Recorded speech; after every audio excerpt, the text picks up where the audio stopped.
Okay, it's 6 o'clock on the dot, according to my School District of Janesville issued laptop. So I will call to order the regular meeting of the Board of Education, which was duly noticed on May 8th, 2026, through posting and notification of the press in accordance with Wisconsin State Statute 19.84. Pledge of Allegiance. Commissioner Johnson. Good evening, everybody. Tonight we have Stephanie Filter. Stephanie has spent her entire 32-year career in the School District of Janesville, and she spent the first 20 years of her career as a school social worker, working at the ESC, Rock River Charter School and Parker High School, Lincoln, Jefferson, Washington, and Madison Elementary Schools. Stephanie is currently in her 12th year as principal of Madison Elementary. Thank you for that nice introduction, but the best introduction is for these two fine brother and sister pair from Madison School. Finley is a fourth grader at Madison, great baseball player, by the way, so you'll be watching him, and his favorite subject, he said, was math, and his sister Aurora, or Rory, Heslip, and she's a kindergartner at Madison, and she just said she loves all the subjects, so that's great. So they're here to say the pledge along with their parents, and his mom is one of our biggest PTA. She's on our board, and their grandma's our school secretary, Ginger, so it's all in the family. So there you go.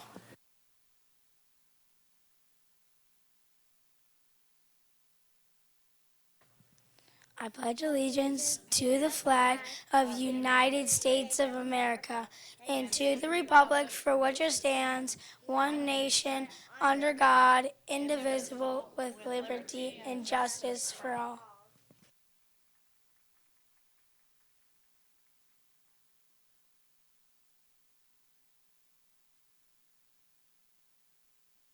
Remember, there's ice cream afterwards. Mom and Dad said so. Nice job.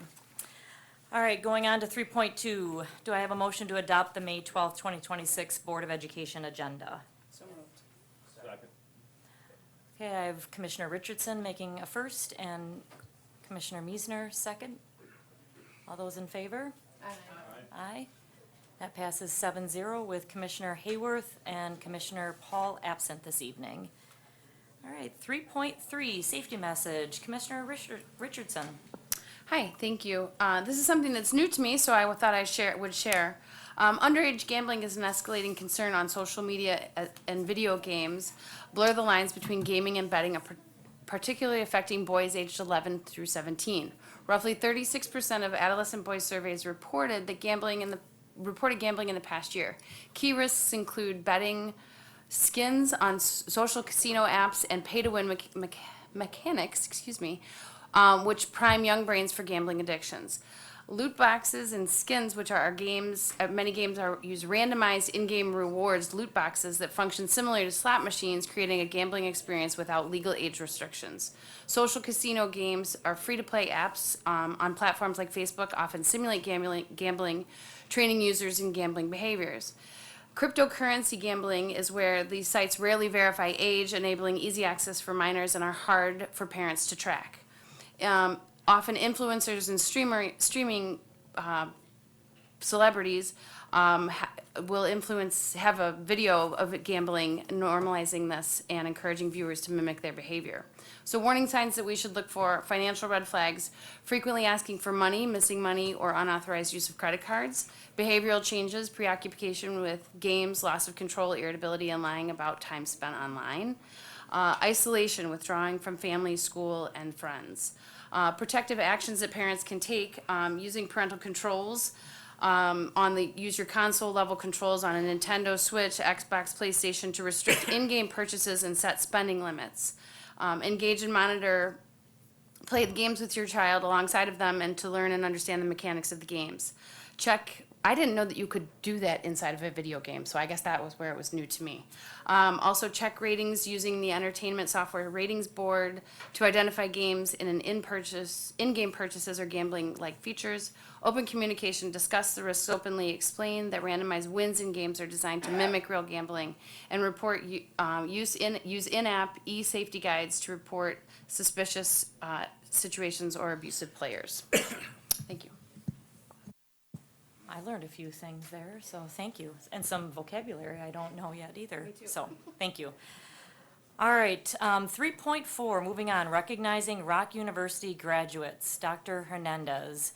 And while she comes up, I do want to just acknowledge that these are some of the best school board meetings we have. I love seeing all of the students, the families, the grandparents, the moms, the dads, aunts and uncles, or any other family supports that our amazing students have. So you are an important part of their support networks. They might not tell you that now, they will in 10 years. They'll come back. Mother's Day was just here. I might have gotten a little flashback of your important role post thing. But who do we have with us tonight? Dr. Hernandez? So first of all, good evening, commissioners, superintendent, families, and most importantly, honored students. I stand before you tonight with a full heart. In the words of education, we often speak of terms of data, college readiness, career readiness, benchmarks.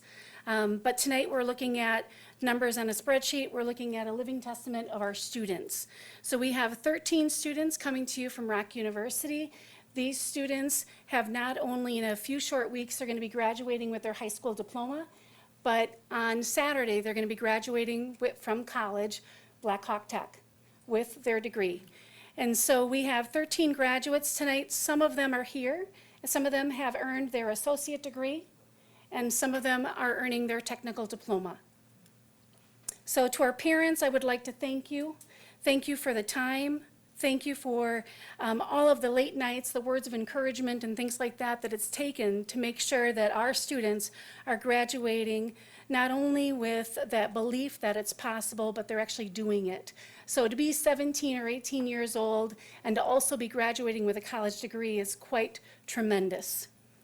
We have a mascot. Our mascot is the Firebird. And the story of a Firebird, it's a bird whose feathers light on fire. And so it comes out of the ashes. And so thinking about that, it says that one feather is bright enough to light a room of 1,000 candles. And so it's a difficult quest. And so thinking about the quest that these kids have taken and what they've done to make sure that this has happened.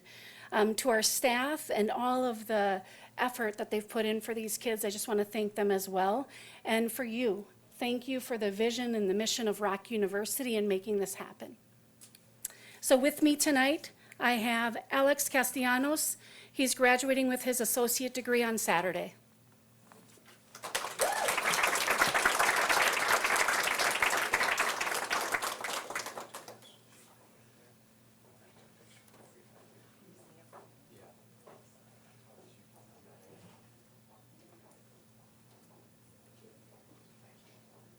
Jacqueline Marquis is graduating with her associate degree.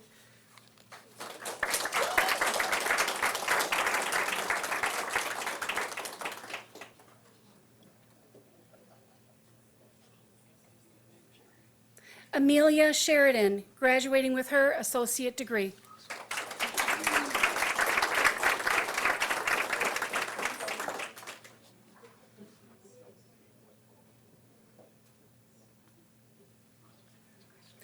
Ava Rorowski, graduating with her associate degree.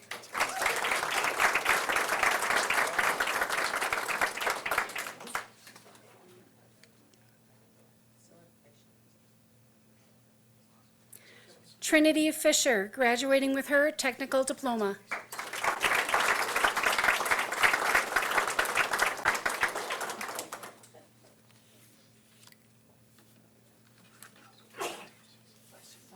Madeline Wallace, graduating with her technical diploma.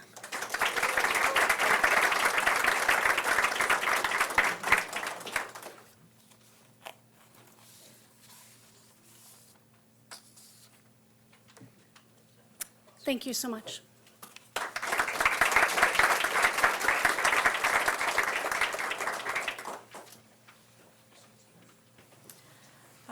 right, and continuing on, 3.5, recognizing our CTE state and national qualifiers. Chris Metke. Good evening, members of the board, superintendent, and guests. It is a privilege to stand before you tonight to celebrate a group of students and educators who represent the very best of our district's commitment to real-world excellence. Behind every successful student in our CTE programs is a story of grit, whether it's mastering a complex trade, perfecting a business presentation, or navigating a high-pressure medical simulation.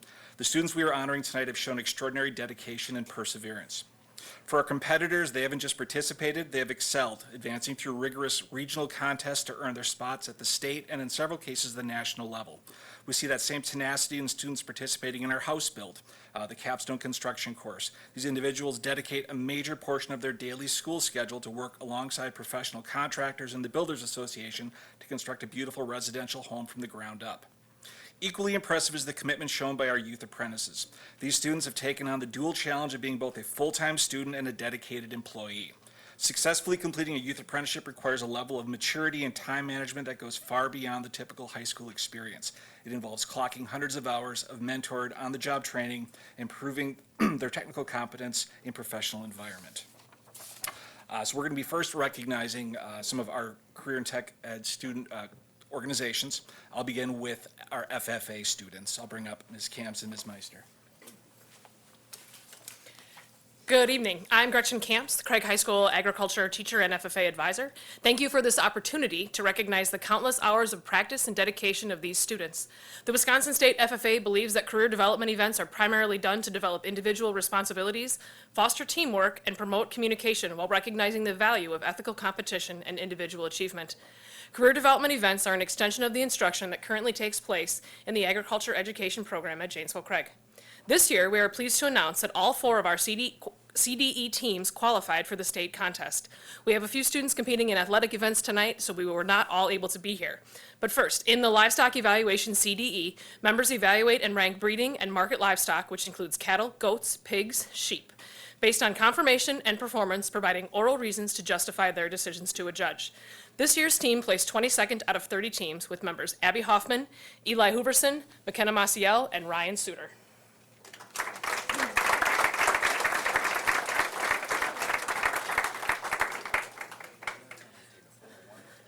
Stay right there. The agronomy CDE focuses on crop science, including plant and seed identification, pest management, soil science, and agricultural equipment. This year's team placed 18th out of 26 teams with members Aubrey Chilson, Eliza McAlary, Alexis Orr-Hodge, and Parker Thompson. And also, Alexis Orr-Hodge earned her Wisconsin State FFA degree, which is the highest honor the Wisconsin Association of FFA can bestow upon its members, recognizing exceptional supervised agricultural experiences and leadership, having been a member for at least 2 years, and developing leadership opportunities. Congratulations to Alexis for earning her state degree this year.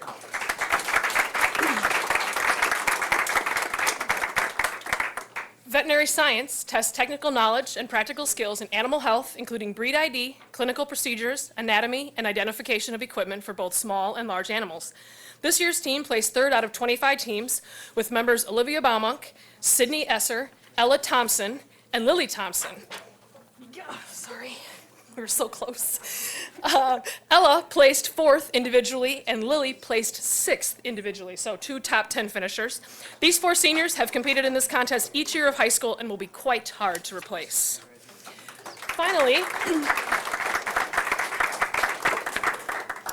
Finally, the floriculture CDE requires students to identify plants, judge flower arrangements, and solve problems. Participants also demonstrate skills in flower arranging and the preparation of floral and foliage products for sale. This year's team placed 15th out of 20 teams with members Ellis Lindy, Kennedy Stanton, Gemma Vanderkoy, and Addie Wellnitz. Ella placed 9th individually. Congratulations to these students on their outstanding achievements. We hope to see you right back here next year after another successful run.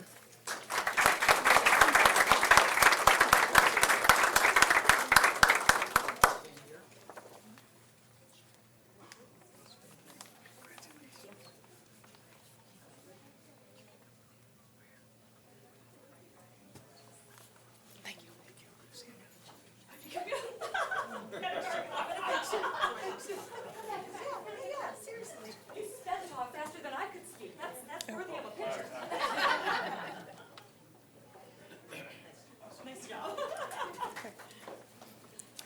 Hello, I'm Janet Meister. I'm the FFA advisor at Parker High School, and today I want to recognize Blake Lambert. He is getting his state FFA degree. So in order to receive that, he has gotten his chapter FFA degree, an active member, in his case, for all 4 years of high school, and completed the equivalency of at least 2 years of instruction in agricultural education and earned at least $1,500 or worked at least 750 hours excess of class. So at this time, I'd like to recognize Blake Lambert.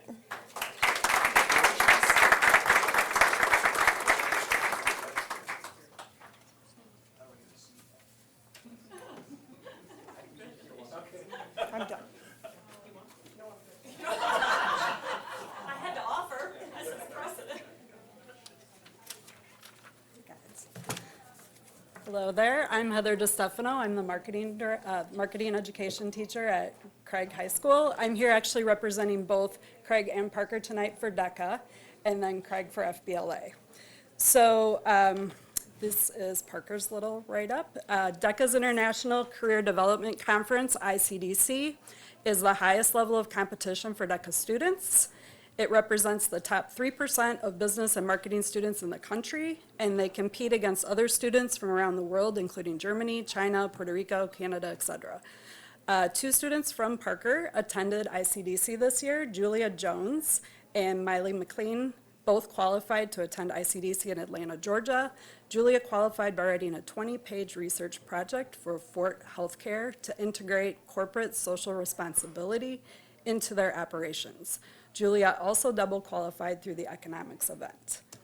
Julia could not be here tonight. And then Miley punched her ticket for ICDC through the accounting series, a highly competitive event where students take a 100-question multiple choice exam, in addition to 2 role plays with business professionals as her judges. Miley placed in the top 6 of all Wisconsin accounting participants. Both Miley and Julia competed at ICDC in Georgia, learning a lot and representing Parker DECA extremely well. So we have Miley here.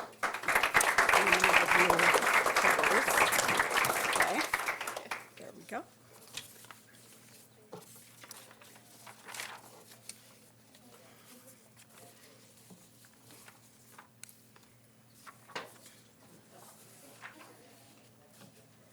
So my crew from Craig, I have some of them behind me. A number of our students are competing in a variety of different athletic events tonight, so we don't have everyone with us. My DECA and FBLA chapters at Craig, we have over 120 students that participate. This year at the regional conference for DECA, we had 74 competitors, of which 48 were first-time competitors. We had 12 of them qualify for the state competition. Tony Bustos, I'll have him come up first. He placed second in automotive services marketing. I'm actually not going to give you, here we go.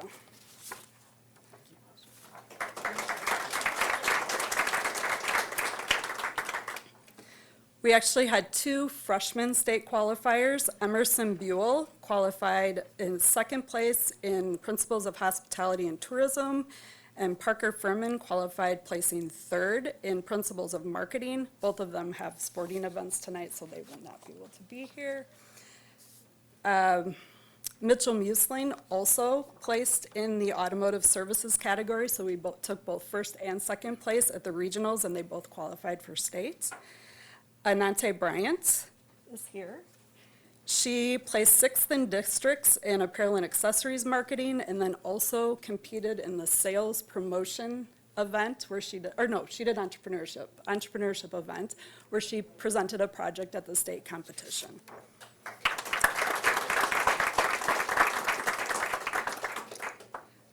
Allie Chapman and Brooke Thompson couldn't be here tonight, but they were state qualifiers and placed 5th in the district in the entrepreneurship team competition, which is one of the more challenging areas, the more competitive areas. So they also qualified for state. Gemma Vanderkoy is here. She placed in the top 10 in districts in quick service restaurant management, and then competed at the state level in that event and in sales presentation. So she is here. Hold on a second. Here you go, Miss Gemma.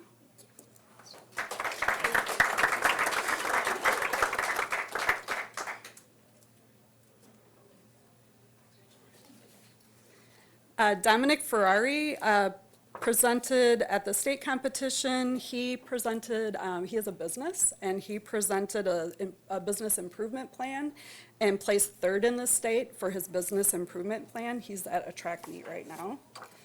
Emily Diaz is here with us. She participated in the sales promotion project, and she was invited to attend the International DECA Conference for her project.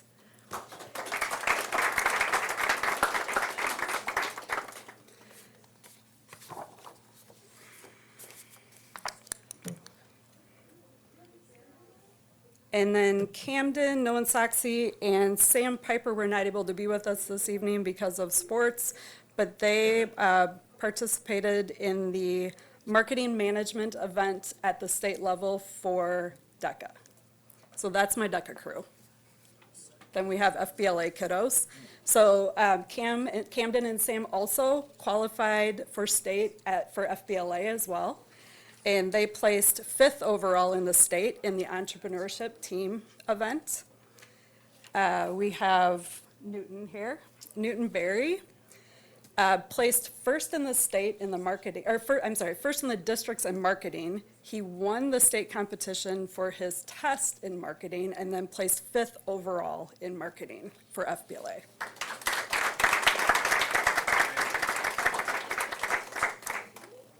Then we have Rhea Elliott.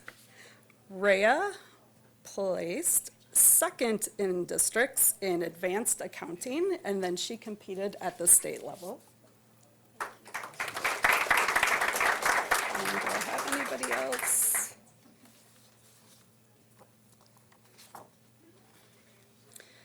And then for FBLA, we also had 2 students who are not here, but were able to, they qualified for the State Leadership Conference for the Leadership Academy at that conference, and that was Rachel Ray and Kelvin Wimborough. So that's our crew. Thank you.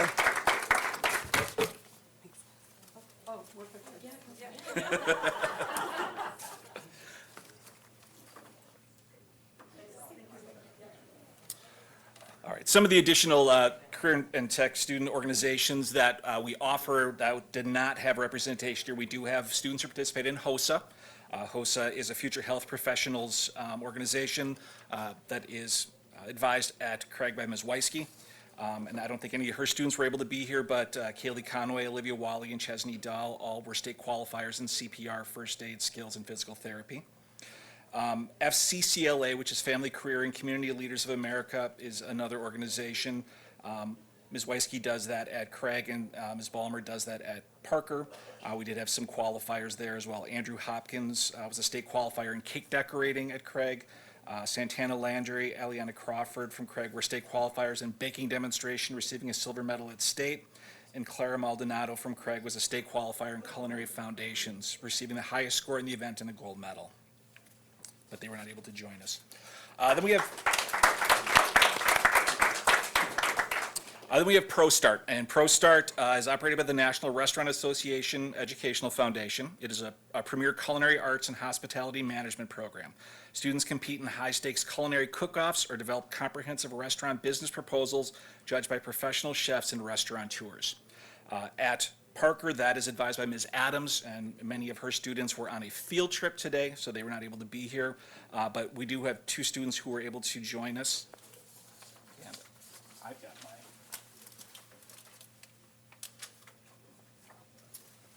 certificates. All right. So first we have, Draven Young. Draven is a senior at Parker High School, a member of the ProStart's culinary arts team that recently earned 6th place at the Wisconsin ProStart Invitational. Draven will be attending Madison College for Culinary Arts in the fall.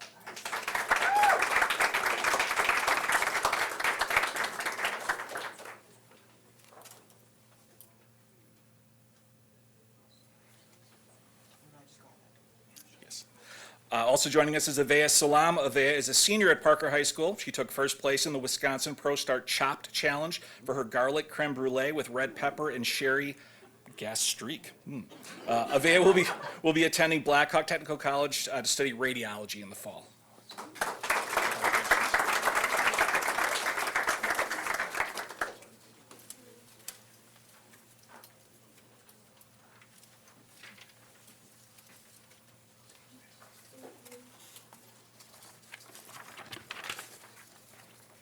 The last of our student organizations is Skills USA, and this is a partnership of students, teachers, and industry working together to ensure America has a skilled workforce.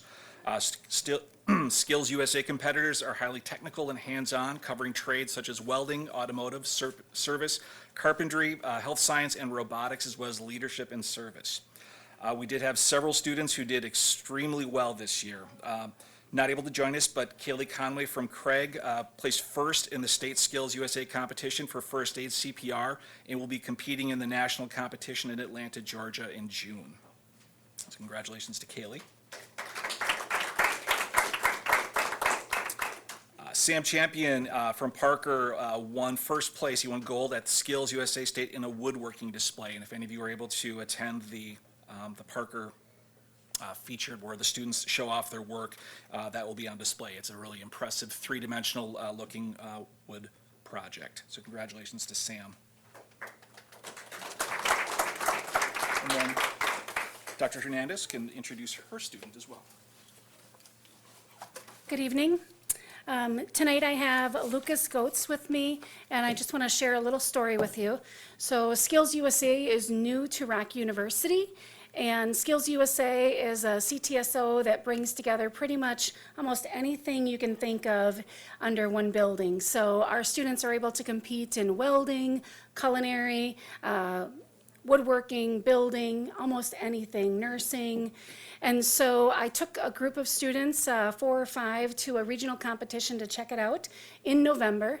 Lucas was one of those students and came with open heart, open mind, and left the regional competition, and in the car he said, "I would like to compete." And so we went to the state competition just about a month ago or so, and not only did he compete, but he took home the gold. So he competed in culinary, and in the culinary competition, he needed to create not only the menu, take an exam, but then in front of all of the other judges, all the chefs, and some of those chefs that were there judging are national judges, and he had to create and compete with an entree, a side dish, and an appetizer. We received his scores back. He did extremely well, outshined his competition. In less than a month, he's off to Atlanta. He's going to compete there on the national level.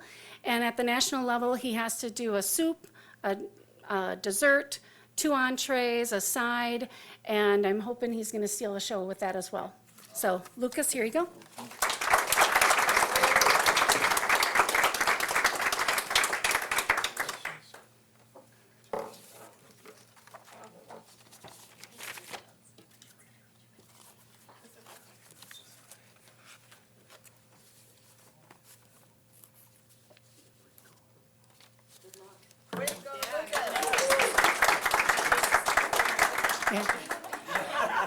And one final thing, so Lucas is a junior at Rock University. He is working on his associate degree in culinary. He is halfway through.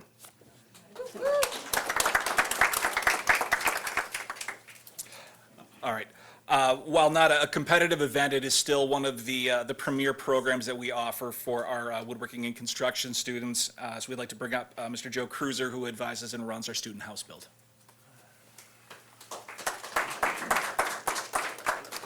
Well, thank you. I don't have a specific award. You guys can just stay here or whatever, but I just brought 4 students tonight that are kind of, I guess you would consider them like my top students for some specific reasons. Number one, they all have great attitudes all day, every day, so they never show up with a crappy attitude. They are all willing to learn every day and willing to help others.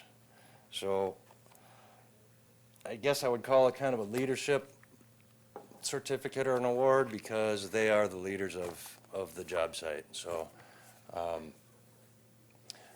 they help other kids when they need help, and they help me drastically. So it's been great to have these guys, and I'll just kind of introduce them here. Ashlyn Nelson.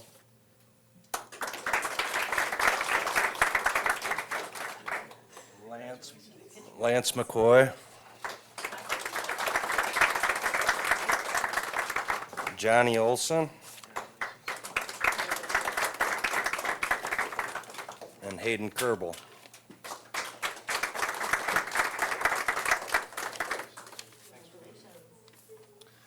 And one other thing, we are just finishing the house right this week, so we have an open house next Wednesday, the 20th, from 4 to 6 if you're interested in stopping by and checking it out, so.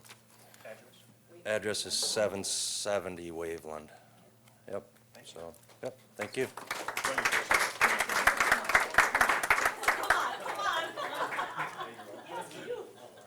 We were joking, Patty wants a picture. Yes.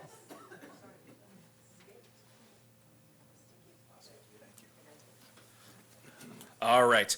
Success in CTE doesn't just happen in the classroom, it happens at the job site. To highlight the bridge between our schools and our local industry, I'd like to introduce our work-based learning liaison, Amy Thurner. Hello. Again, my name is Amy Thurner, and I am the new work-based learning liaison for the School District of Janesville. Tonight, we celebrate our senior youth apprenticeship students who completed 450 hours of work while learning at school, juggling their extracurricular activities, and much more. Many of these students you will hear are going to stick with their pathways beyond graduation.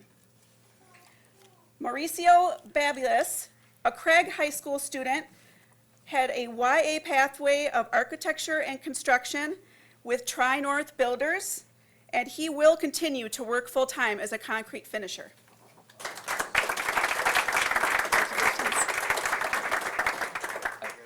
Aiden Betker Stephenson from Craig High School, YA pathway, transportation, distribution, and logistics with Blaine Supply. And Aiden is going to go into the Air Force.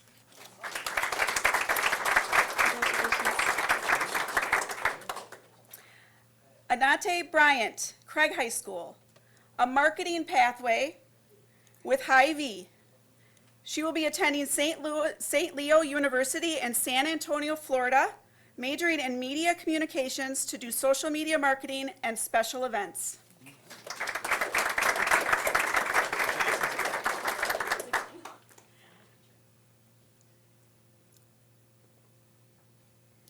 Carter Gray with Craig High School, an agriculture and construction pathway with J.P. Cullen, and he is becoming a carpenter apprentice.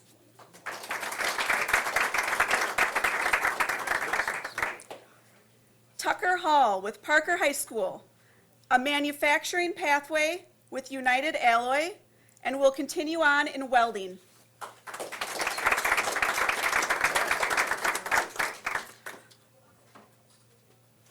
Aubrey Harwick, Parker High School, a health sciences YA pathway with HealthNet.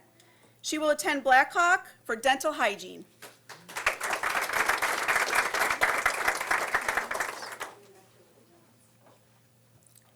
Rachel Hulick, Craig High School, health sciences with Cedar Crest Senior Living.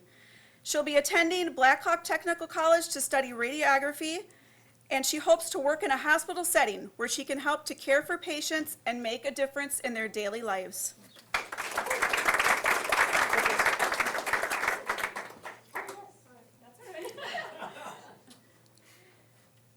Marley Juden, Craig High School, with a marketing YA pathway with Walmart. I plan on becoming a CNA through the Mercy Health System. While working as a CNA, I will be starting my freshman year of college and studying radiology through UW-Whitewater, Rock County. Blake Lambert, Parker High School, agriculture, food, and natural sciences with Pineview Dairy, will continue to farm.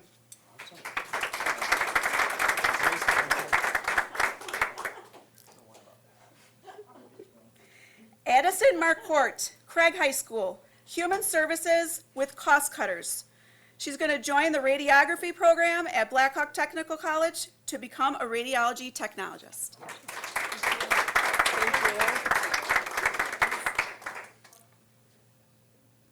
Nora Murray with Craig High School, Health Sciences YA pathway with Mercy Health, going to UW Whitewater, Rock County, and major in medical science of radiology.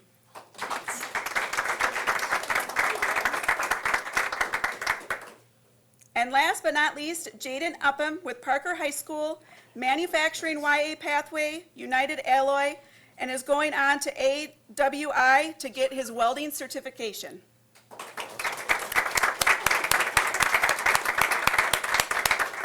Congratulations to these students.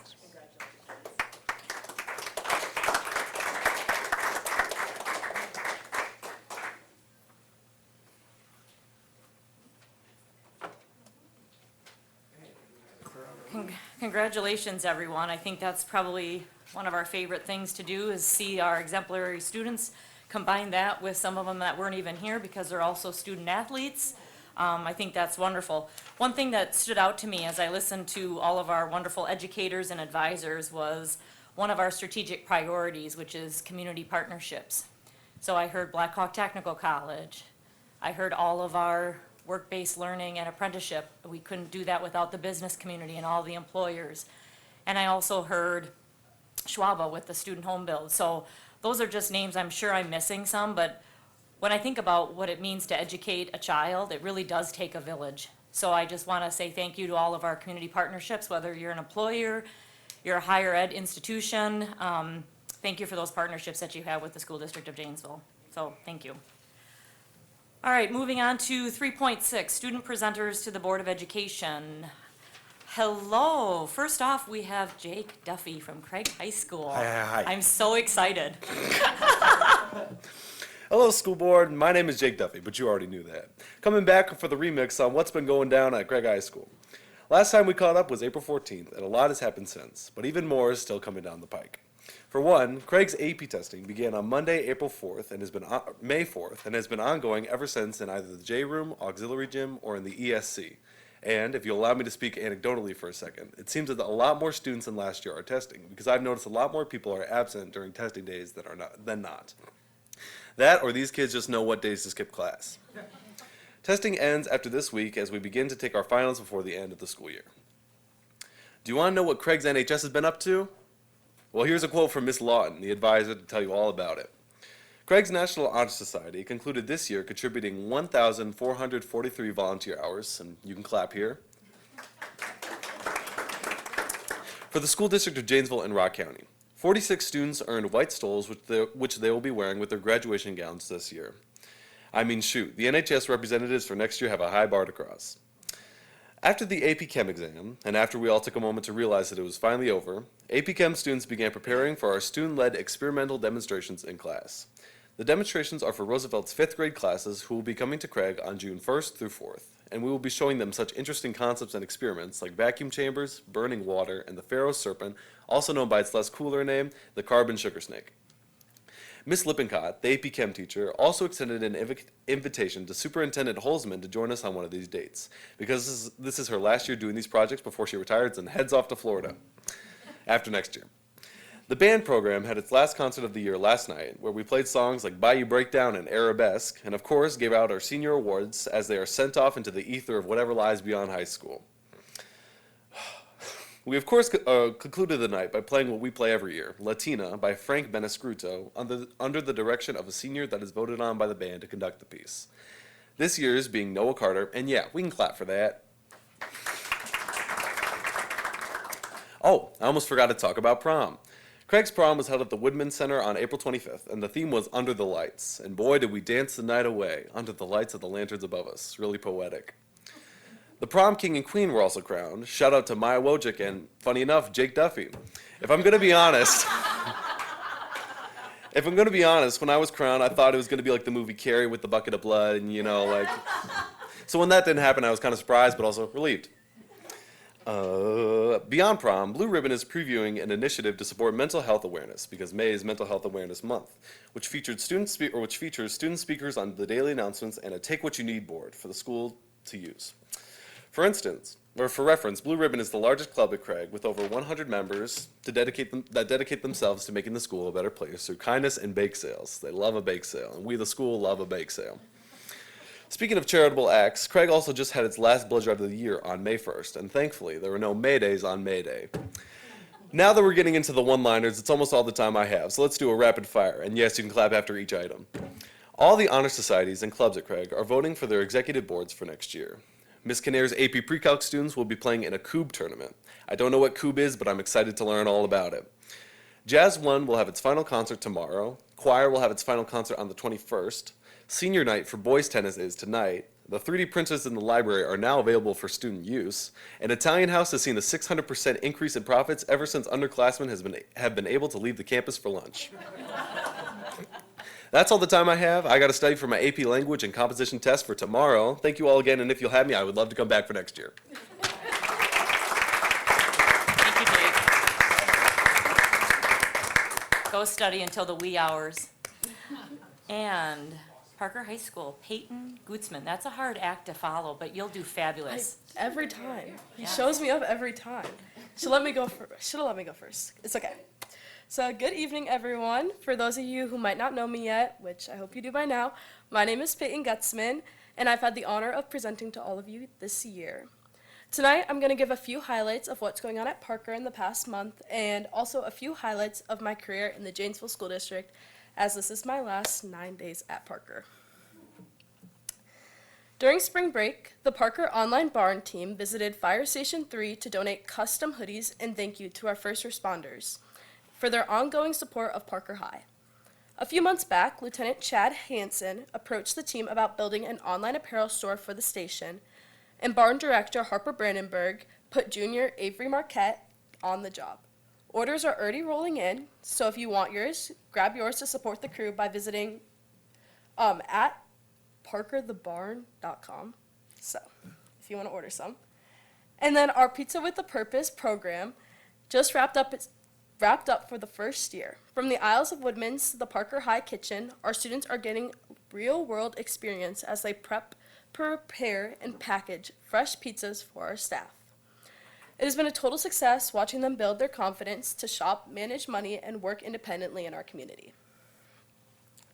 I also wanted to talk for a quick moment about something that I am so personally very proud of this year, and that not even our administration staff has had the honor to see yet, our 2025-2026 yearbook. This year, I served as our business, ad, and social media editor, and when I say that yearbook is no joke, I mean it.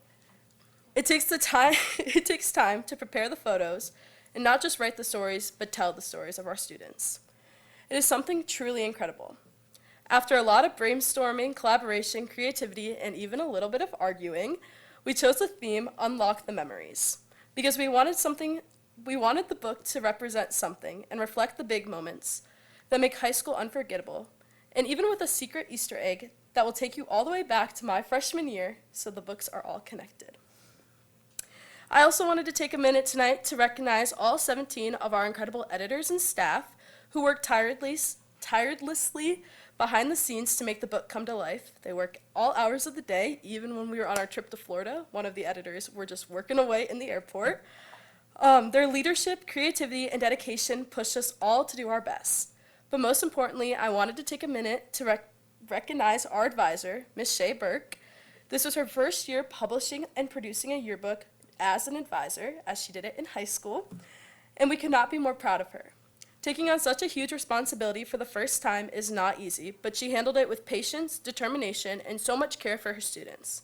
Ms. Burke guided us through every challenge because of her support, we created something that we are all so incredibly proud of, and we cannot wait for everyone to see our books next Monday. So if you guys are at Parker anytime soon, try to find a yearbook.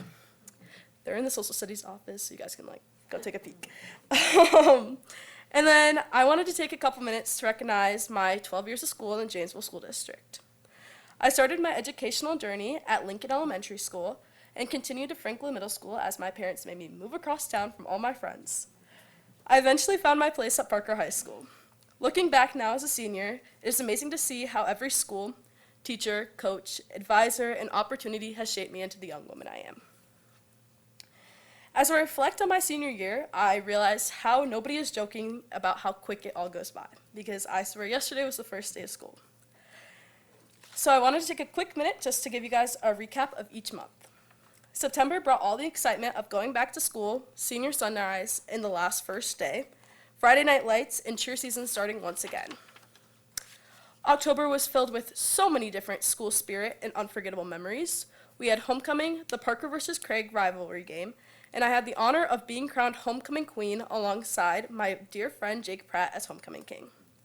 During that same month, my club and president, Women Empowerment Club, hosted its second annual Powder Puff tournament and raised over $400. Also, this past week, we did a reverse Powder Puff tournament where the boys played volleyball and the girls coached. We also raised about $300 there. And I wanted to give a quick thank you to Ms. Scardino, who took over advising for Women Empowerment Club last year. She helped believing in us and helped us rebuild a club that we once thought was going to fall apart. And then November, December, and January became nonstop months of hard work. Cheer competitions took over my weekends, practices became my routine, and our team was constantly pushed ourselves to improve. But truthfully, all of the work ended up paying off. We were stronger than ever this past season and took home different awards that we didn't take home before. Since coming back to competing my freshman year and watching this team grow is something I'm so incredibly proud of. I also wanted to take a moment to thank my coach, Coach Elizabeth Wilson, for the time that she puts into her team. Without her support, I really don't think my cheerleading career would have been the same. And all of that hard work ended up paying off in February when we made it to both state and nationals. Being a part of that experience is something I will carry with me forever. The memories we made on that trip are unforgettable, and the feeling of hitting that mat was something truly magical. I also wanted to take a moment quick to recognize my AVID teacher, Miss Korth. Without her support systems like her, my high school career would have not been the same. Her classroom is always open, whether students needed academic help, advice, encouragement, or simply just a safe space to breathe or even vent.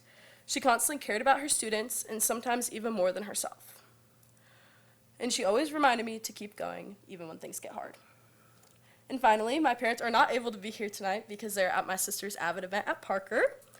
But I wanted to take a minute to thank them for driving me to countless events, supporting me through every success and every stressful moment, being my rock even when things got hard, and for never giving up on me and always reminding me that there's a reason to keep going. Finally, I want to thank all of you guys who are sitting here today. Thank you for constantly pushing students like me to strive for excellence and providing opportunities that many students in the district may have not gotten to experience. From academics, athletics, clubs, and leadership opportunities, this district has given me memories, lessons, and experiences that I will carry with me past graduation. I know I've said it before, but next fall I'll be attending UW-Whitewater to study communications with a minor in journalism.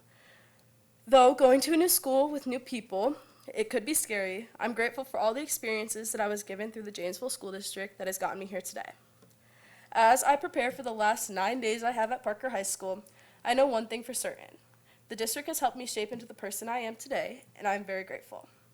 And it is undoubtedly true that the best of Parker is yet to come. Thank you guys all for having me this year, and I hope you guys have a great rest of your night.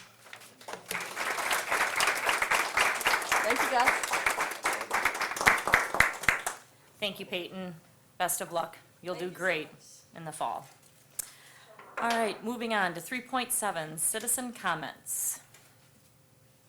Do we have any citizen comments tonight? Yeah. We have one.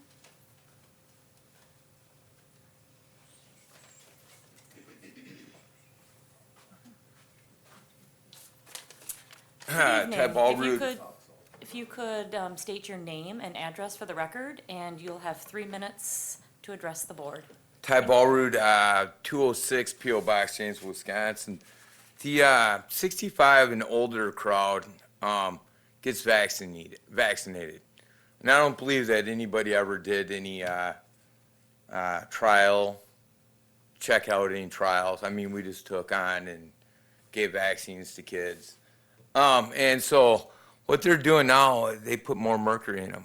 So they'll, how do you say that? When they perish, them games that are played, we'll never get to see them. Like with kids, we can't hide kids, but we'll be able to hide 65 and older. That'll be pretty easy. I watched them hide on my dad.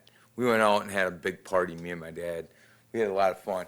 And I watched them hunt them down. So I'm not wondering how this is going to go. They're already funding the gap right now that is short because nobody can sell what the healthcare program in 65 and older.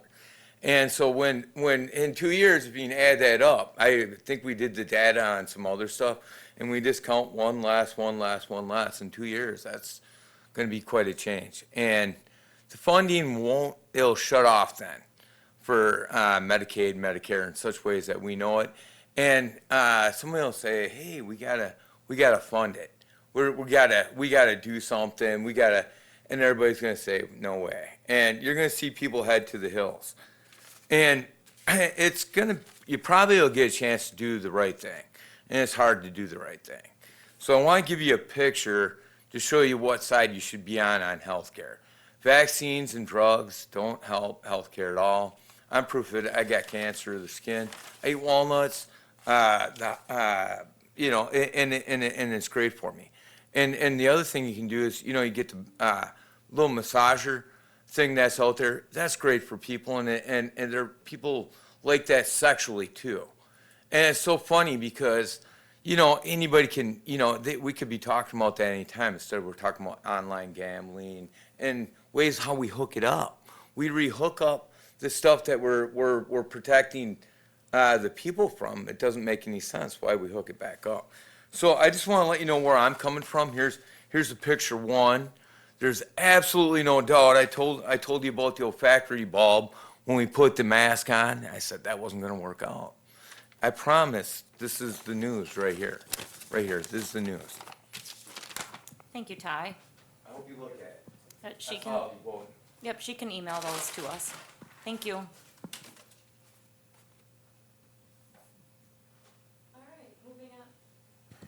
Moving on to the consent agenda. Do I have a motion to approve the May 12th, 2026 consent agenda as presented? So moved. I will give that to Commissioner Happy Birthday Meisner today. Today is his birthday, so happy birthday. First to Commissioner Meisner and second to Commissioner Richardson. Any other questions? All right, all those in favor? Aye. Those opposed? All right, that passes 7-0 with Commissioner Hayworth and Paul absent this evening.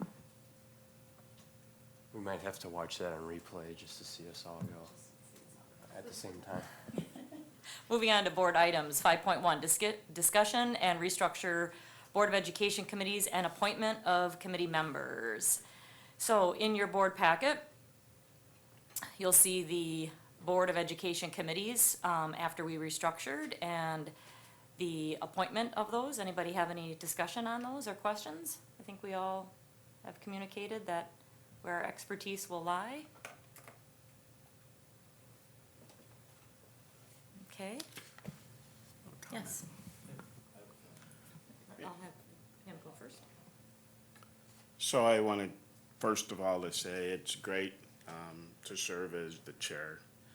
Little known fact, you're elected treasurer. It's in the statute that you are chair of the finance, buildings and grounds. So I appreciate that. One of the things, and I'm only speaking here because we are talking about committees, and I'll be sending an email to board president, really to restructure, not the people on the committee, but the committee, the work that we do. We have not addressed the committees since, I'm not sure, it was well before, probably before 2015. So it's just take a look at it. It's number one to say the work of the committee, is the work in the right spot? And is the naming right? And just work through that. So just more of a heads up. This is something I'm going to request of the president, but I also want you guys to know about it, so she'll have to follow through with it. Thank you. Commissioner Damerhausen. Yeah, I wondered who's going to be, I think, the bid representative? I'm sorry. I think it's the bid representative. Do we have we don't Am have I a get that bid. right? We have a WASBA representative. No, that's the one for TIF representatives, I'm sorry. I don't believe we've had a representative. Oh, Dan. Oh, Dan McCray. Why don't you want to speak on that? what the past history is of that, especially since we have two new I school used to board be on it. commissioners? Used to be the rep. Yeah, I think that's me. So I just wanted to throw that out there. So it's the Joint Review Board, if I have that name correct. So I think in the past, preceding me was Commissioner Huth, and then I think I've had it for the last 5 years. Can you share with the new school board members what the work is involved in that?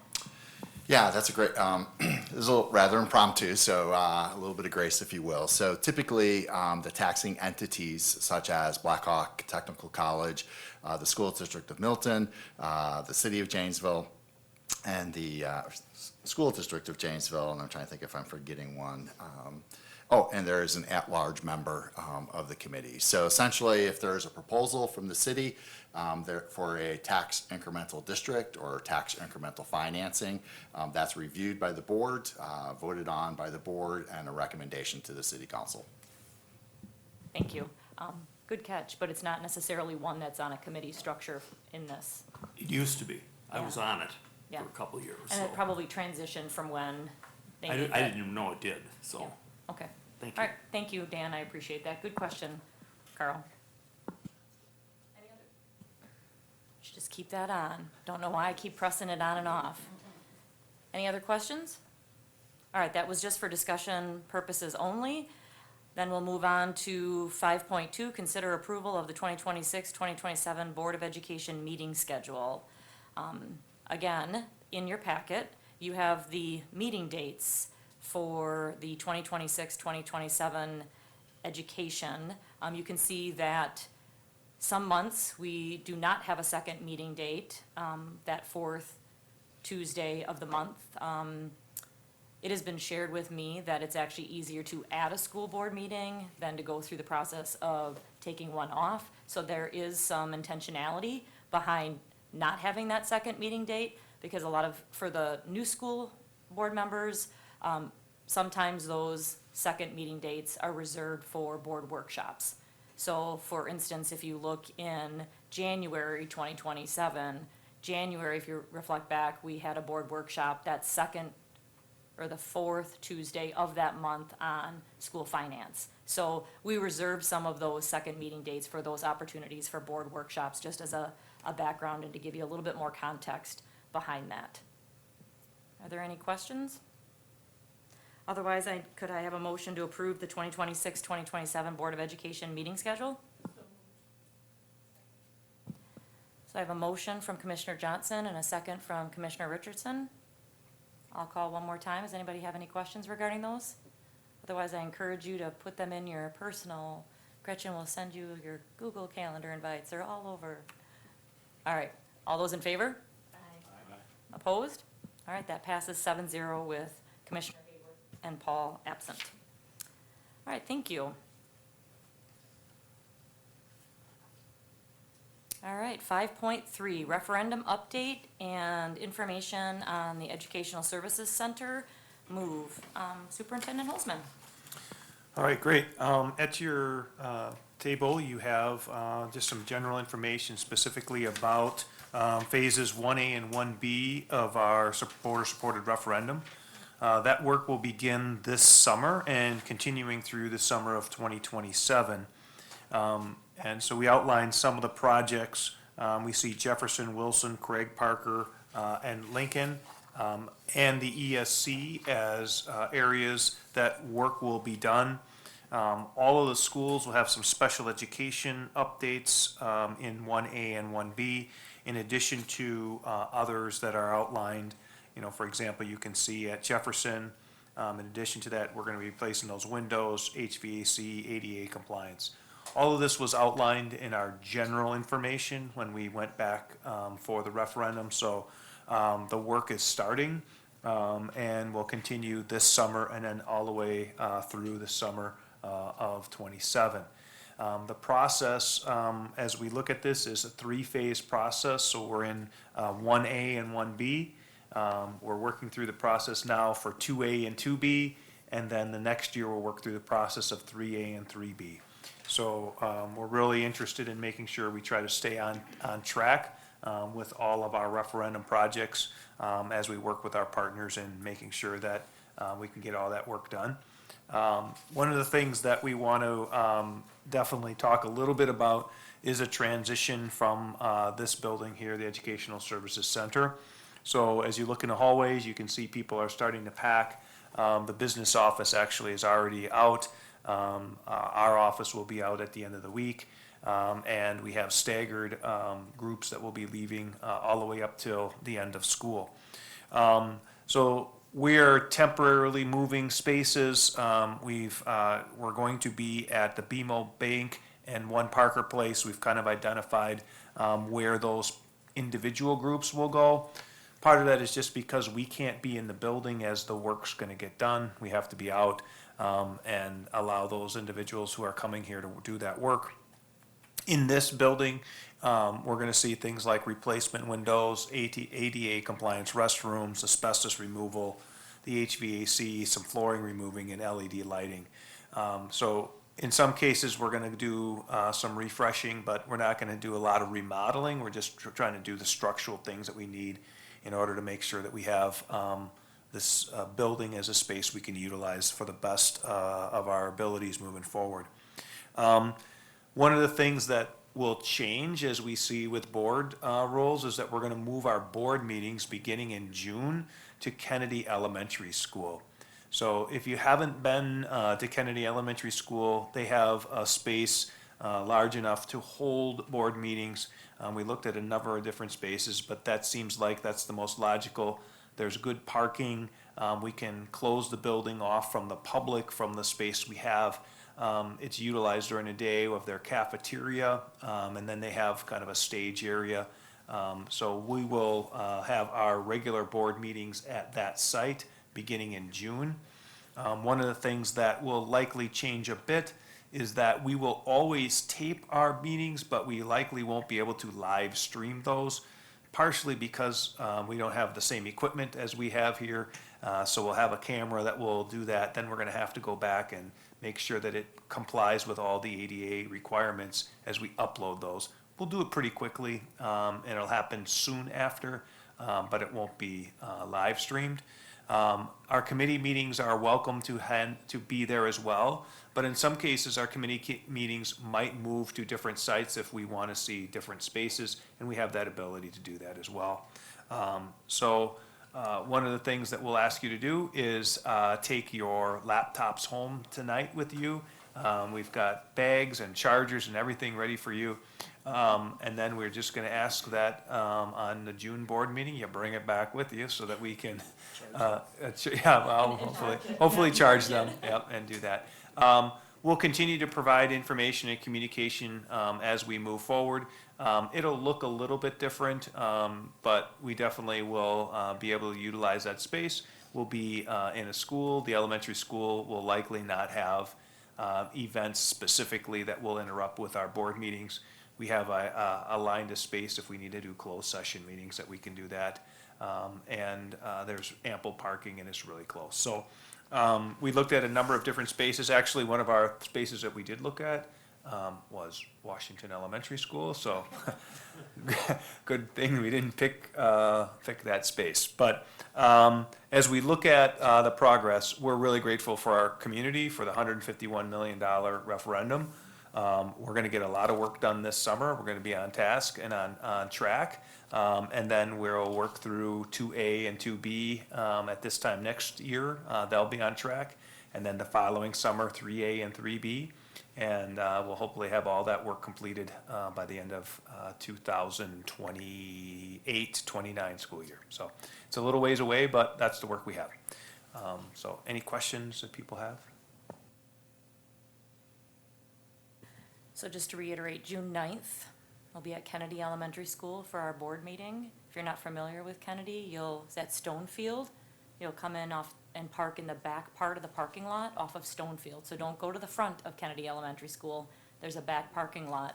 Come in off of Stonefield, and then there's one door that leads in from that back parking lot, and it'll lead directly into the Performing Arts Center there. So very easy instructions. Door number 9. Okay. Any other questions? So it's great to hear we're on track with that. I guess just a question I have. what's the impact on the cost of materials and the repairs the materials we need to use to do the repairs and renovations with the tariffs right now? Are we able to stay on budget with that? I'll lean into Dan. I know we met with Mike Johnson recently, but I haven't got any update. You have any new dollar amounts? Maybe explain who Mike is? Mike who? Mike Johnson is the pre-construction estimator who does a lot of the initial budgeting and works for JP Cullen. So he's been vital. He's been with us since our 2020 referendum with our secure pathways and work at Franklin as well. So a great member that we lean into quite a bit. The good news is we're currently under budget for Phase 1A and B. It is difficult to predict the future. I can share with you as an example of perhaps not necessarily tariffs, but the kerfluffle in the Middle East is on our new Craig chiller. We're replacing essentially the glycol. The initial working number for that was $60,000. That has jumped up 50%, and it's a $90,000 expenditure. So that is how we are impacted. So it's important to have glycol in the system. That's probably the most significant over budget item versus Phase 1 of the referendum. But whether it's doors, metals, things like similar to the issues we faced during the pandemic with certain, I'll say, industry shutdowns or slowdowns, right? Scarcity drives up prices. So it's just something that we battle. But again, we have a great partner. We have a very competitive environment. So far, we're on budget, the bottom line. Okay, thank you. Appreciate that update. Maybe I didn't want to hear about that 50% increase, but thank you for the question that brought that to light. All right, any other questions regarding the referendum update? I have a concern that maybe I can talk about later, but I'm going to say it out loud because it impacts the next referendum. The survey went out, so people were receiving the survey from School Perceptions in their mail. Was that sent out by School Perceptions by zip code? You got this? I'm only asking because I know someone that lives in 53563, and that person emailed me or texted me and said, didn't understand why he got the school perception and his zip code is 53563. Yes, I can speak to that. We sent it every door direct because it is the most economical way to do that, and sometimes it bleeds just a little bit beyond our borders. So we did it to save money.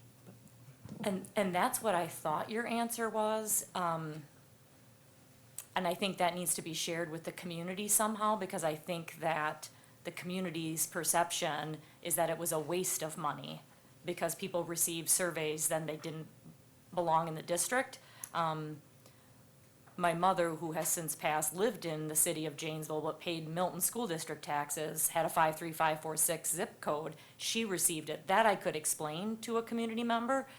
But when I'm on a pickleball court and I'm getting asked why they got a survey and they live in Milton, I didn't have an answer for that. So that's very helpful, because the opposite was it was the perception or their reality that we were wasting money, and I didn't have a response to that. So I would think it would be helpful maybe to share that perspective, that it was more economical to do it that way, even though it's not maybe logical to some folks.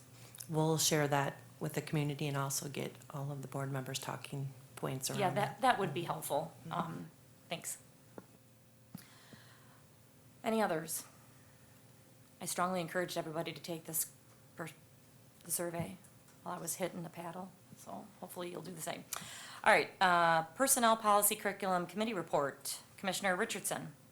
All right, we'll see if I can do Liz justice here. We started the meeting with the presentation from Veronica McMahon with an overview of the Talented and Gifted program, as well as the Challenge Magnet program. The areas for TAG identification are specific, academic, intellectual, artistic, performing arts, artistic visual arts, creative thinking, and leadership. Enrichment programming is provided for the students at their school, and each school has a TAG coordinator. The middle schools each have one TAG coordinator per grade level. Specific testing is used for qualifications for the Challenge Program, which is located at Roosevelt for grades 3 through 5, and at Marshall and Edison for the middle school levels.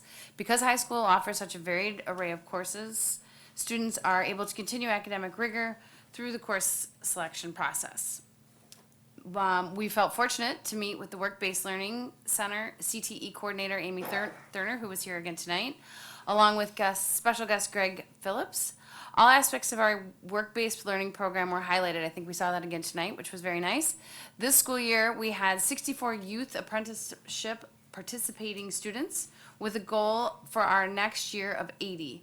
The district launched our new YA senior banners, which we were able to see samples of, which is very nice, kind of like the senior banners for high school sports, senior sports, which is really nice. I think it's a great advertisement for the program as well. They are very inspiring and rewarding to see these students honored. Craftsmen with Character took a brief pause this fall, but was back in action this spring with Craig High School as the host. 12 students have participated, and end of the year celebration on May 18th at Blaine Supply has been planned. Career and technical student organizations had great participation as well. We saw that again tonight as well. Close to over 500 participants across the district in a variety of organizations from DECA to FFA and more. We had 22 students from the district work on the student house build. We saw them tonight as well. The open house for this amazing project is May 20th, as was stated earlier in the meeting, at 772 Waveland Drive. The Janesville Business Academy had 21 students from Craig and 8 from Parker this year. It was so fun to see many of those at the City of Janesville Community Leaders Breakfast in April. And of course, an exciting note to share is the award recognition of Mr. Zimmerman from Parker and Mr. Ellison from Craig for the Forward Janesville Educators of the Year Award. Congratulations to both of those wonderful educators. For the full and detailed report, please refer to the recorded meeting on the district website. The athletic handbook update was in the presentation an overview of the math interventionist position was also both discussed during the May meeting. They were included in tonight's consent agenda, and you can look for those materials there for reference. Thank you, she says here, to Commissioner Richardson and Herda, because we will be moving off of PPC. She won't be on a committee because she'll be overseeing all of us, and I will be moving over to the Grounds Committee. With the reassignment of board roles, our committee will look a little different. We'll miss you both, and welcome to the new commissioners next month, June 1st at 4:30. Hope I did her justice. You did just fine. All right, moving on, 7.1, future meeting dates and times and agenda items. I don't have any board requests, but Gretchen, would you like to share future meeting dates with us? The Personnel Policy and Curriculum Committee meeting will be Monday, June 1st, 4:30 p.m. at Kennedy Elementary School. And the next Board of Education meeting will be Tuesday, June 9th at 6 p.m. at Kennedy Elementary School.